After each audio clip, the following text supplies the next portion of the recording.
Shalom. ఎఫెసీయులకు రాసిన పత్రిక 3వ అధ్యాయము 12వ వచనము. ఆయన యందలి విశ్వాసము చేత ధైర్యమును నిర్భయమైన ప్రవేశమును ఆయనను బట్టి మనకు కలిగి ఉన్నవి. In him and through faith in him we may approach God with freedom and confidence. ఒక తండ్రి వద్దకు తన పిల్లలు రావటానికి సంశయించారనుకోండి, ఆ తండ్రికి అదెంతో డిసప్పాయింటింగ్గా ఉంటుంది.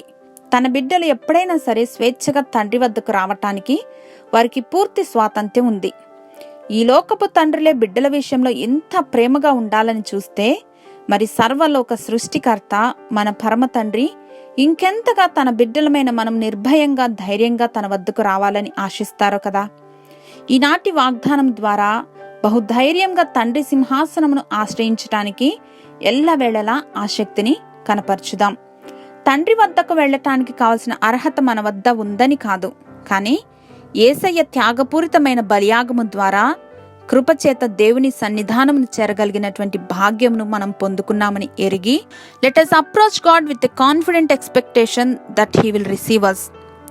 సర్వోన్నతుడైన మా తండ్రి జగత్తుకు పునాది వేయబడక ముందే క్రీస్తులో ప్రేమ చేత మమ్మను ఏర్పాటు చేసుకుని మాకనుగ్రహించిన సమస్త విధమైన స్వేచ్ఛను బట్టి యేసు నామంలో కృతజ్ఞతలు సమర్పిస్తున్నాం మా ప్రియ పరలోకపు తండ్రి. ఆమెన్.